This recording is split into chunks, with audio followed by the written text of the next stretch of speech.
Good evening, everybody. Welcome back to Into the Veil. This is your host, Rachel. Great to have you with us. I wanted to talk tonight about something we covered on our last Arkansas Bigfoot show about perceptions of reality. I think it's really important to try to get our brain wrapped around how our perceptions affect us and what we've been taught versus what is. You know, in philosophy, there's a common agreement that the world will come to an end. And while philosophers and mystics couldn't tell us when this might occur, they've tried. They do allude to many of the signs and the events that would potentially transpire. We know in some circles it's talked about an end of time and transformation of humanity, a new awareness. We are facing our imminent extinction on this planet at some point. All things must cycle. Live, thrive, decline, death, and rebirth. It's been a constant pattern for all time. Now, in regards to those prophecies and whether they're real, we base our world on knowledge. It's important to remember that knowledge is power. A lack of knowledge is a lack of power. The knowledge that we've been operating with for many centuries, especially the last couple of 100 years, is an outdated scientific knowledge, and it's actually been found to be non-valid today, which means we've been operating from misperceptions and misconceptions, misbeliefs about the world come from many directions. One of these is Darwinism and evolution. The truth about how long we have actually existed on this planet. The ancient technologies that have been suppressed and hidden from us as a control mechanism. The fact of discoveries of various sized races and species that have inhabited this planet. Well, the very idea is simply this: if you don't understand them, if you have a misperception about them, the world can and will swallow you, and there's not a single thing that you can do about it until you start changing your perceptions, which basically is your knowledge.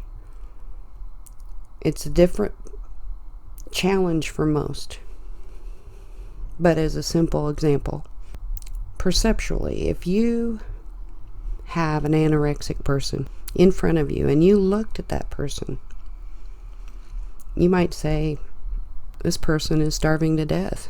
They are next to death. But if you ask them to look in the mirror and ask them what they saw, they would probably say that they see an overweight, bloated person. So they have a misconception or a misperception about what's truly going on with their body. And this misperception literally causes their brain to send chemistry to their body to reduce even more weight. And because of that, they're going to kill themselves. And their biology is fine. It's their perception that's off. And while it seems like a morbid or difficult example, it's a prime example of how that can work. We have three basic misperceptions that are causing our extinction as mankind. One is the belief that the material realm, our material world, is all there is and all that matters. So that matter, if you will, is all that matters. The second is the belief that our genes control our lives. the way we're born, our genetic makeup, and we can't do anything about it. And that gives us a victim mentality, because we can't pick the genes we're born with. We can't change them. And the illusion is that they have power over us, that they control a predestined outcome, regardless of what we do. So we might as well just live it up with the most toxic things at our disposal, because really, who cares? Our fate's determined.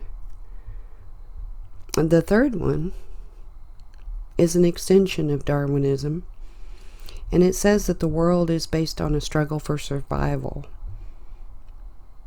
The rat race. Survival of the fittest. And because of our fundamental belief that if we don't go out there and fight to stay alive, we'll be trampled and killed. So we base our world on this Darwinian theory, and it becomes very competitive. A complete nightmare of a struggle for survival, which involves war, competition, and gouging each other to death. Each one climbing up on the back of another one, just to stay alive. We're human beings, not human doings. And what's wrong with these perceptions? Well, number one, the belief that matter is all that matters is a Newtonian belief.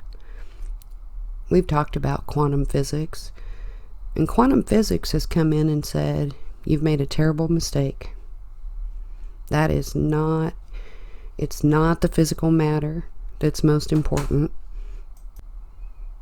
It's the invisible stuff that you can't see, because it's in the invisible fields, the energy fields that shape matter and reality in the same way that a magnet can cause the shaping of iron fillings when it's placed near them. So if you look at the structure of what's going on in here and you blame it on the structure, you've completely missed it. It's based on the invisible. It's based on the empty.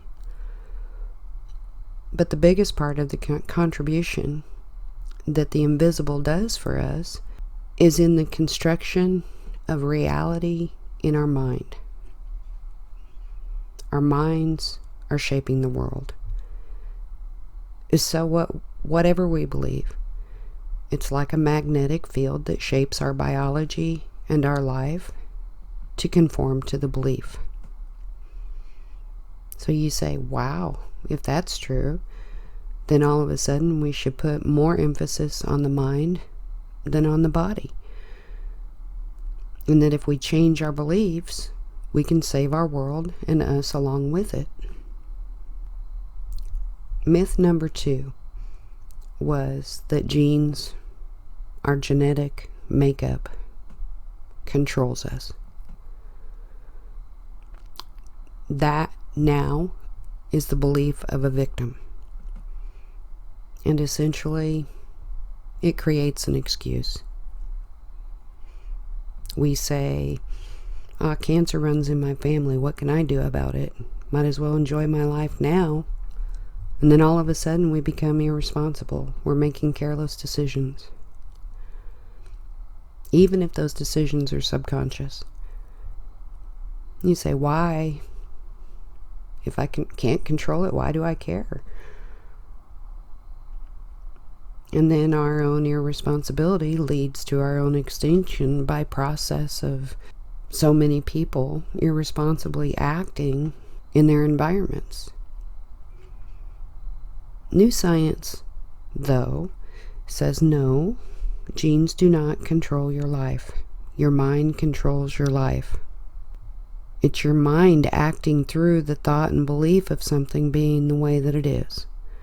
The revelation of a thing called epigenetics actually controls what we experience on a physical level. It's the mechanism behind which the environment or the perception of the environment controls our genetics. It's what controls our sympathetic makeup, and all of a sudden says what you truly believe is what you truly experience. Well then, that would mean that if you change your mind or your perception, then you change your biology. And internally, and absolutely become the master of your life, rather than a victim of false perceptions. It's a known fact in stem cell research. They can take cells and put them in one environment, and those stem cells will become, say, bone, and they put the same cells in another environment and they will become flesh, or take those cells and put them in a different environment and they can become the beginnings of, say, organs. So it's the environment that changes the structure of the cell. If your environment is negative, it's creating a negative response for the cellular makeup of who you are. They've proven that with DNA, with a fear-based environment, consistent fear-based thought, or an environment, say, that's threatening and puts a person into a fear-based mode, it's a very slow and long bandwidth, and it only fires up the DNA in certain spots. It only activates, in other words, the DNA in certain places. So not only is this creating the physical implications on the body, but it also is keeping your DNA from being activated by light and love. Because when they take the same DNA and they expose it to a harmonic and loving environment, it fires off sparks rapidly and much more often. And the physical implications of that, of course, are healing and health in general, and are bringing people into their own process of ascension and raising their vibration consistently because their DNA is responding to this. So our environment does matter. So oftentimes, if you've removed yourself from a negative relationship, perhaps a negative job environment, how many of you have felt better? How many of you feel alive? How many of you begin to feel inspired? You know, the list goes on and on and on. Now the challenge is in the habit of the thought, but the environment is there. The environment is there now to grow and to change. If you can keep that vibration going, if you can surround yourself with the things that you need to be surrounded with. So the third one of these says, get all of the matter you can. Take it from the earth, take it from each other. Rape the planet. Gather it all in your house, in your yard, because that somehow is the measure of your success. And it turns out, no, that's not correct either. And the sense of competition and the energy you use to gather all of this stuff, all of this material stuff, is actually now found to be extremely destructive on your physical and your emotional well-being. You know, we used to have a saying when I was managing, it said, the more keys you own, the more complicated your life is. And I can agree with that. So our goal should be having less, in being able to create a symbiotic relationship with our environment, with each other, a natural, harmonic evolution that's based on cooperation. And when we look into the biosphere, it's all a balanced and harmonious community, except for us, because of our misguided belief system, saying it's a constant struggle and there are only a few winners. That's the biggest lie ever perpetrated on humanity. The plants and the animals, they look at all of this as a harmonic garden. We are the ones that are out of harmony in this garden by an internal misperception. We all know we're going to die at some point. Explain the definition of winner in that absolute truth. You know, you've heard it all your life. Dog eat dog, rat race, only the strong survive. You'll never have anything without sacrifice. Sorry, folks, but it's all BS. Since perception controls life, and misperceptions can kill you, then you should try to recognize the fundamental misperceptions on which we've based our civilization, the destructive elements leading to our own extinction. And when new beliefs come into play, civilization will take a radical turn and move off into a new situation of thriving and harmony and holism. That's the dimension we're going to. This is the end of civilization of old beliefs and the transition into the new ones. It's really interesting when we look at the world right now. It's in crisis and confusion. Look at how it really promotes fear, which then creates a worse situation, because then we get into protective shutdown.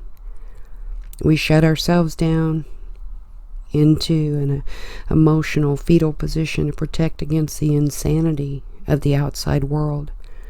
They want us to be victims. Don't you think it's time to start being your own creative hero? One last thought. When you look at a caterpillar, look at the caterpillar as being the old structure. And it slows down and it gets ready for change. Cells die in a process called apoptosis. That was a mouthful. And these are replaced by what we call imaginal cells, which are getting ready to create the new life. And so if you look at civilization right now, we're at the end of that caterpillar. It's the end of an old structure. And we have a lot of people, a lot of old ideas, a lot of ways of being that are trying to die off because they know they have filled their role. And we have the imaginal cells, our young people, our inventors, our dormant minds that have just been waiting for this time. And if you consider the state that we're getting ready to go into, it's a lot like the larvae state prior to the birth of a butterfly. In that larvae state, everything changes. Everything changes. And it sits dormant for a period of time. But realize that even in that dormancy, it's protected as it transitions. And then suddenly it becomes the butterfly. It becomes new. It's regenerated. And it's nothing like it used to be as a caterpillar. So my appeal to you today is do everything in your power to find what creates harmony around you. Do everything in your power to put yourself mentally, whether with music, people, in the highest possible place that you can to affect you, to affect your light, to affect awakening. Put your energy into being a part of being the butterfly instead of the caterpillar. Put your energy into change and follow that. Become your own creative hero. I thank you for being here. If you like what you're hearing, like, share, and subscribe. I do hope to see you again. We'll be getting ready to do, the next video will be on the ascension process and some of the signs of ascension. We're all going through it, but let's all go through it together. Let's all support each other. Let's be here for one another. Let's be the butterfly. Thank you, and have a great night.